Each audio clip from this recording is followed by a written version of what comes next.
Ayubowan Vanakkam Namaste, and a very good day to everyone. I'm Vimuri Megoda from Sri Lanka. Today, I have the honor of serving as your host on behalf of the International Association for Quality Education and the Ministry of Education, Uva Province, Sri Lanka.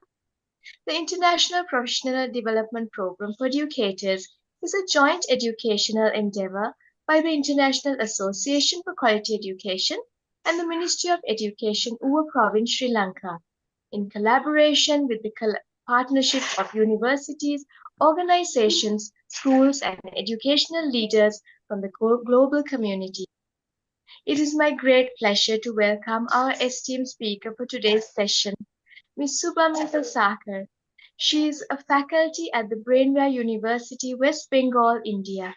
She has done her MA in English from Calcutta University and completed her B.Ed, M.Ed, NET and SCT qualifications, as well as CTET. She is also a research fellow for the Global South Solidarity Project at Washington State University, United States. She now teaches in Brainware University, providing education to both undergraduate and postgraduate students.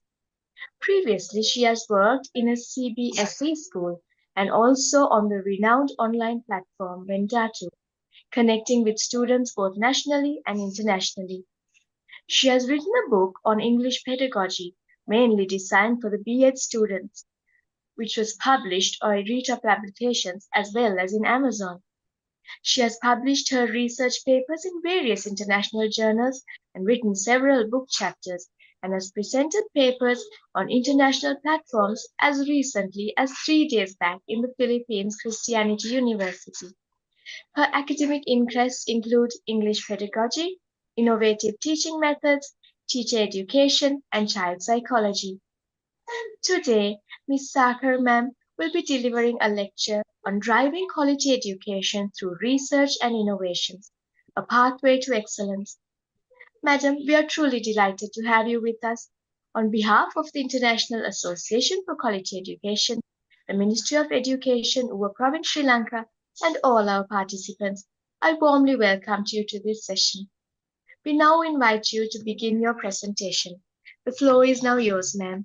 Welcome. Thank you so much, ma'am, for such kind words. Okay, so let me just share my screen. I hope it is visible, right? Yes, ma'am, it's visible. If you can make it full screen, perfect, ma'am. Yeah, sure, I will do it. All right. Now it's Thank okay, you. right? Okay. Yes, ma'am. So it's my immense pleasure to be a part of such an international professional development program for teachers, which is organized by Ministry of Education, Uva Province, Sri Lanka, as well as the International Association for Quality Education, in collaboration with Vijayabhumi University, Dayanand Sagar University, IBEC Public School, JMS Group of Institutions, as well as BGS National Public School. So today my topic is driving quality education through research and innovation, a pathway to excellence. So these are the contents that I will be talking about.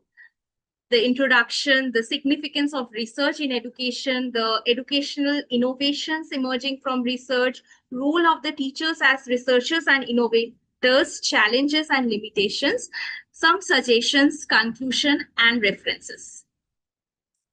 So, before I begin and delve deep into the topic, let's start with an interesting story. So, what we can find over here, there are two pictures, right? So, in the first picture, we can see there is a teacher who is writing something on the blackboard and all her children are just copying it down. So what we find, this is a traditional classroom setting where it is considered to be a one directional learning, okay, where the student listens and the teacher speaks. Okay, so this is the first scenario. What we find in the second picture, so we find, just imagine that a few years ago in a very small rural school, a science teacher came to the class and she's having blackboard and a chalk with her. Okay, but she wanted to make the students understand about the solar system. So what she did, she told her children, her students, to bring candle, marbles, and a football. So with the help of these objects, she tried to make them understand what is solar system. She tried to make them understand the planetary movements. So what we find over here, that again we come into the topic innovation. So education is not always about the technology, but innovation can be in this way also. Okay, definitely. Technology is something very essential nowadays. I will come to it, but let me talk about the background of it, right? So education, so we can say that we can implement innovation in this way also in the classroom, and we can make them understand how far imagination can literally take them. So in a time when education is evolving rapidly, it's very essential that we reflect on how the research-backed strategies and innovative approaches can elevate the quality of the education. And we know that in the picture, we can see that a child is having a class in an online platform. So we find that nowadays, traditional education models are inadequate. So it does not meet the needs of the tech-driven era. So we need constant innovation. As Nelson Mandela pointed out, that education is the most powerful weapon to change the world only if we adapt and innovate. And my topic aligns with the SDG, that is the Sustainable Development Goals, where SDG 4, it talks about the quality education, providing education to all. SDG 10, it talks about reducing the inequalities irrespective of their caste, creed, religion, age, sex. So it is very important that we should reduce the inequality, because it would definitely hamper our economic and social development also. And SDG 12, it also deals with responsible consumption and production. So our earth, our planet is like, there's abundant resources, but we should know how to use it in a sustainable manner. Okay, I want this session to be an interactive one. So I would literally love if you participate, and if you have any questions, you can definitely come up with that also. Okay. So here we can find in this picture that there are some children who are putting on the virtual reality headset, and they are immediately transmitted into a virtual science lab where they're experimenting with the atoms. So, and what we find, when they are getting stuck, there's a real human who is going to help them out. Not only explaining the lessons, but also instilling the values of, empathy, the human touch, the creativity among the students. So this is what we call learning beyond the textbook.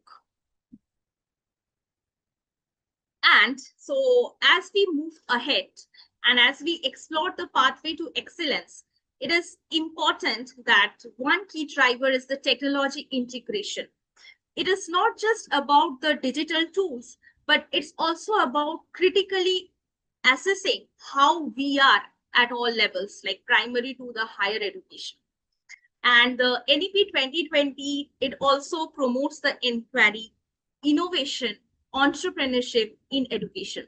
So with the right implementation, we can say that technology can truly become a bridge, not a barrier to the educational excellence. And moving ahead to the next slide, I will be discussing about the significance of research in education. So as we know, a ship without a rudder, whenever we are not having any particular aim, so we say that it's just like a ship without a rudder. Similarly, if we don't research, if we don't constantly innovate, then education definitely it's not going to help it out in the future. So constant research is very much important. So coming to this point, the first point is the enhancing reflective teaching. So research, basically the action research, it encourages the teachers to reflect on their own practices, to evaluate their effectiveness, and to continuously improve.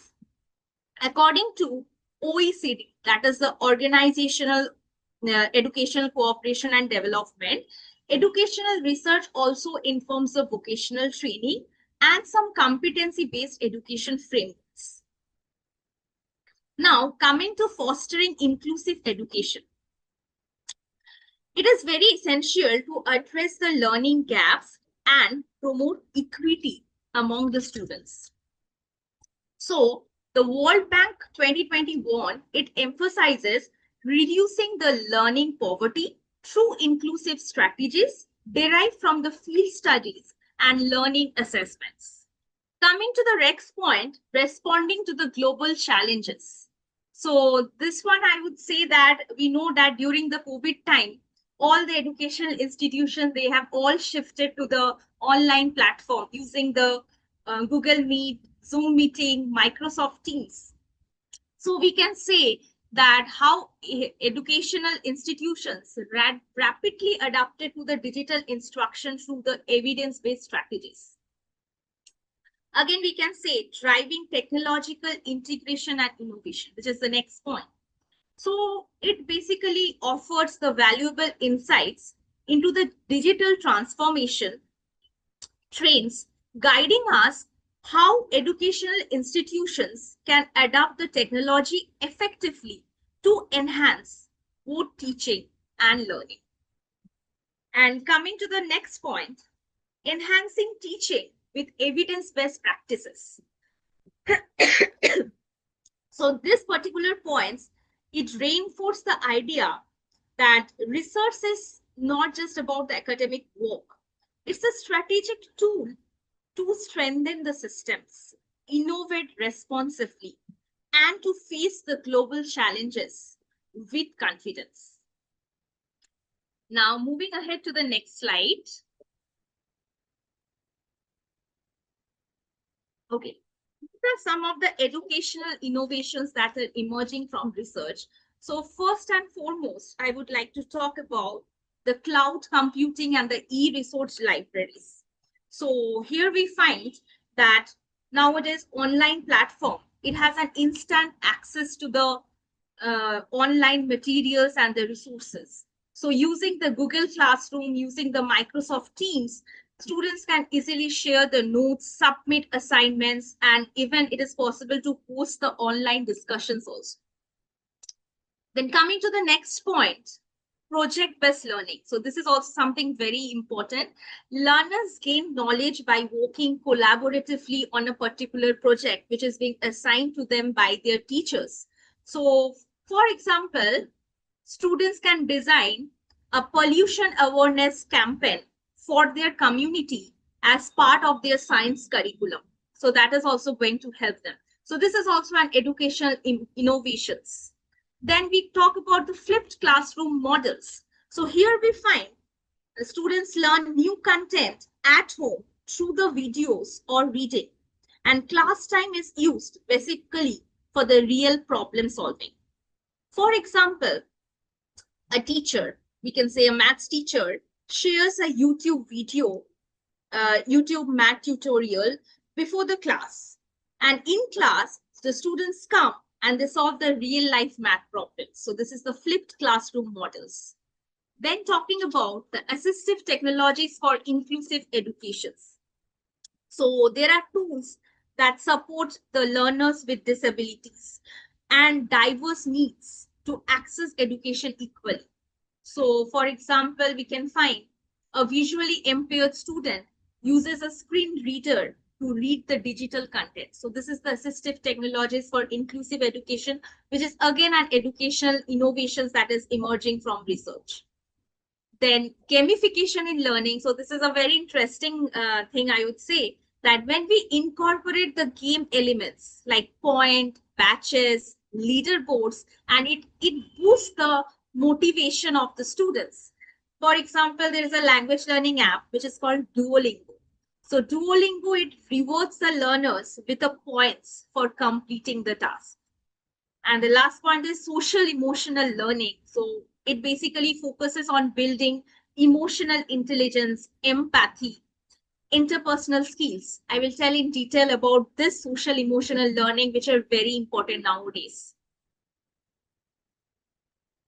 So, educational innovations through the skills. As I was talking about the social emotional learning, so I would say that myself being a faculty of communicative English and soft skills, I would say that I see that apart from the technical knowledge, these are the skills which are very much required to be implemented among students. Whenever they will be stepping into a corporate world, these particular skills need to be nurtured, like critical thinking. Critical thinking, for example, I would say when we critically analyze a particular situation. For example, just 2 or 3 days back, I went to a class and it was basically a postgraduate, final year students. So I told that for today we will be having a group discussion. Okay. So they said, "Ma'am, tell us the topic." So I thought that I would give them a topic which is related to technology. Then instead of giving a topic like, is technology a boon or a bane? Instead of giving this topic, I said, imagine your mobile phone disappeared tomorrow. So how would you feel? So instantly the classroom became silent. They started connecting the arguments with the real life experiences. So this is what is critical thinking.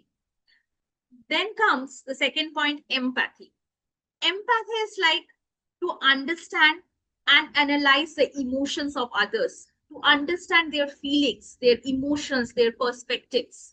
For example, if we say that suppose someone has died, okay, so we are not very close to that person. So what we will say, may his or her soul rest in peace. So this is what we are doing. This is sympathy.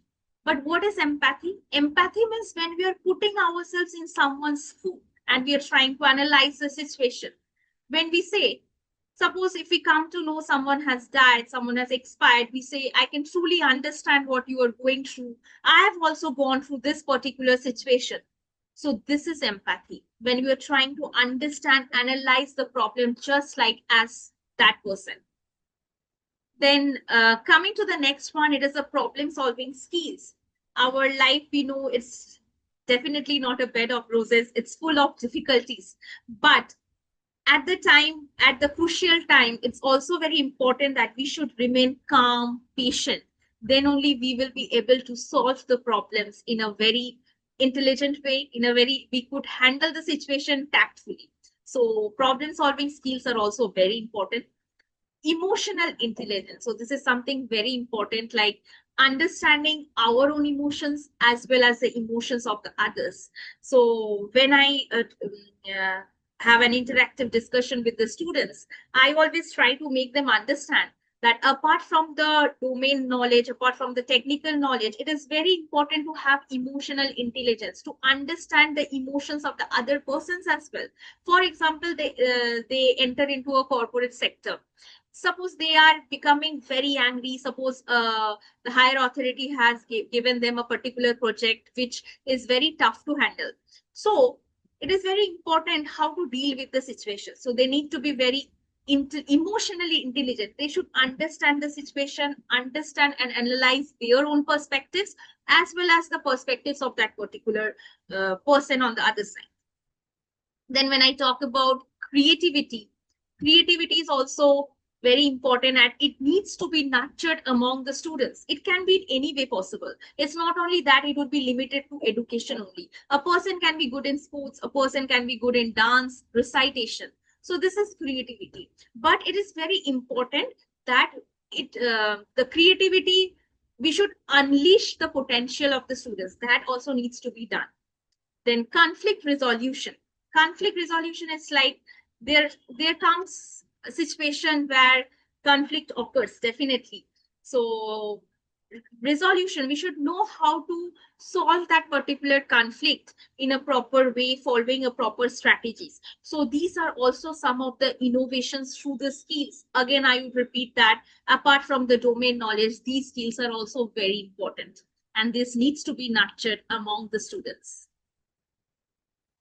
Then when I talk about role of teachers as researchers and innovators, so teachers are basically the promoters of reflective practice. So a teacher, for example, notices a student is struggling with the reading comprehension. So what she will do?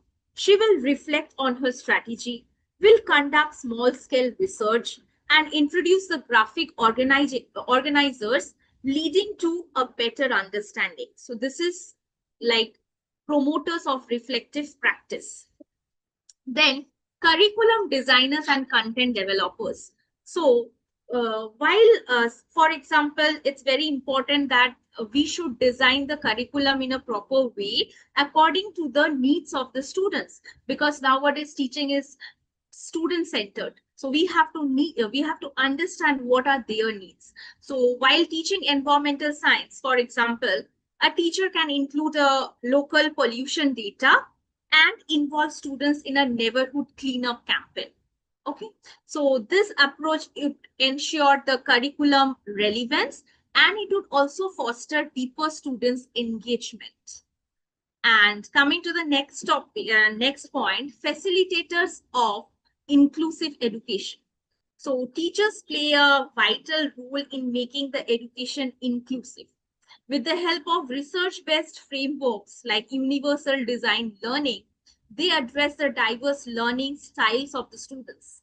For example, a teacher can use an audiobooks, visual aids, and hand-on activities in the same lesson to support the learner with the different needs.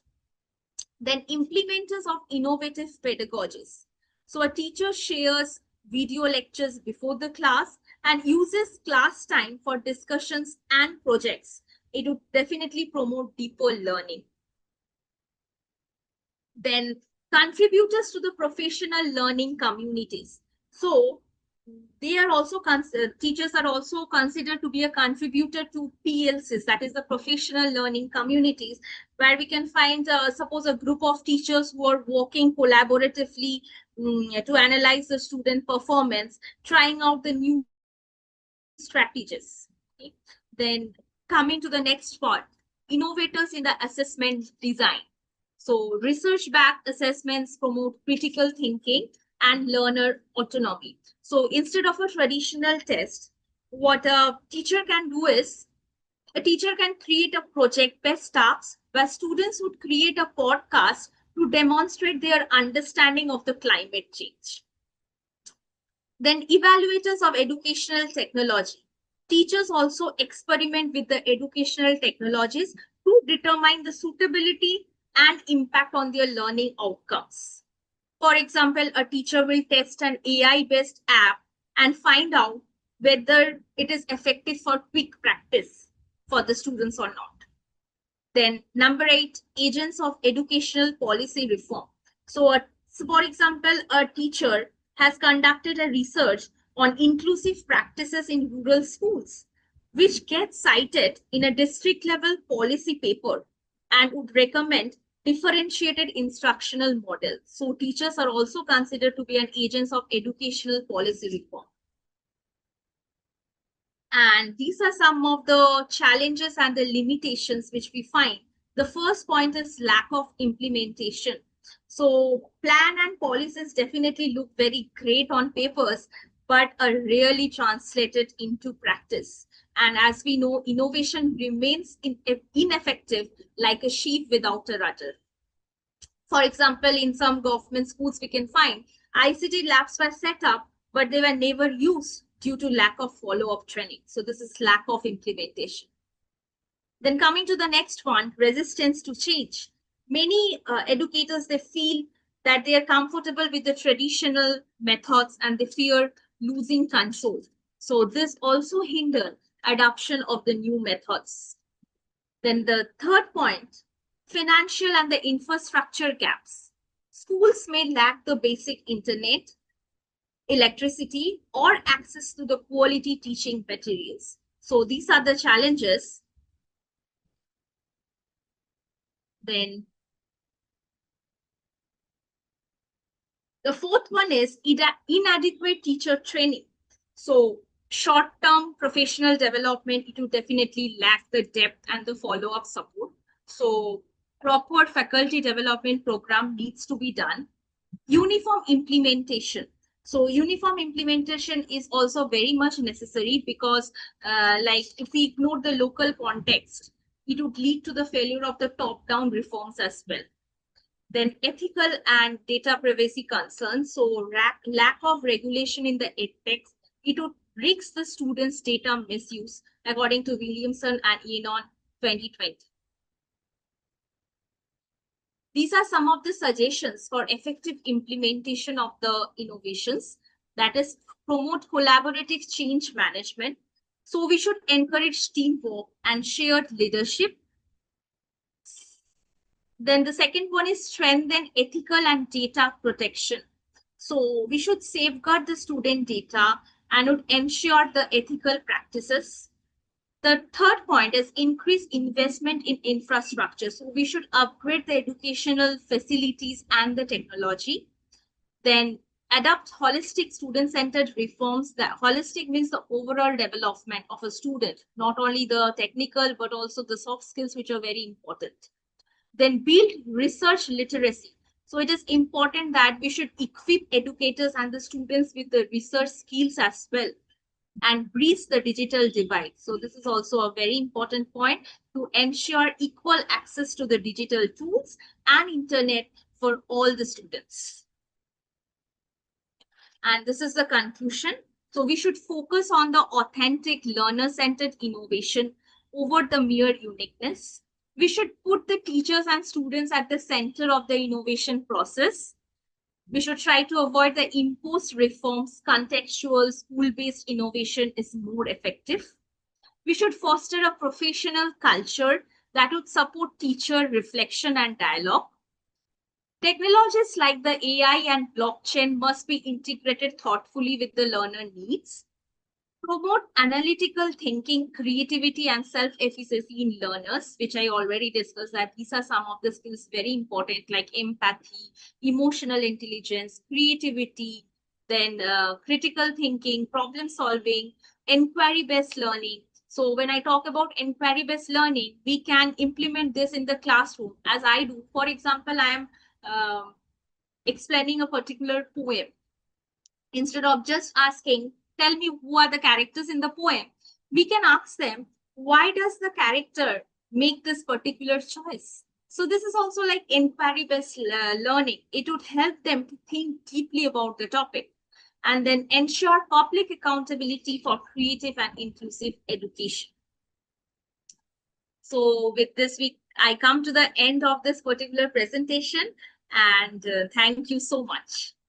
We would now like to call all the participants to give their feedback. It was very interesting, ma'am, because you talked about a lot of points, but it was like very concise and it was easy for us to understand with the presentation was also very clear and all that. The pictures helped us to understand. Lots of them are messaging you on the chat.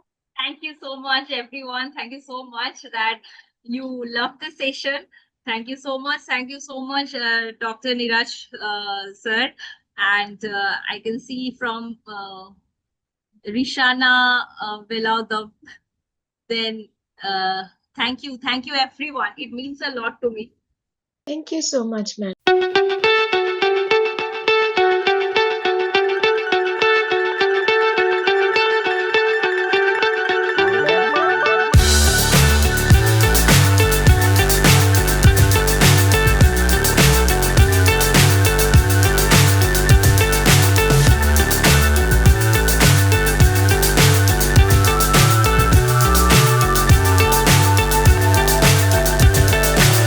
So high, I'm hypnotized.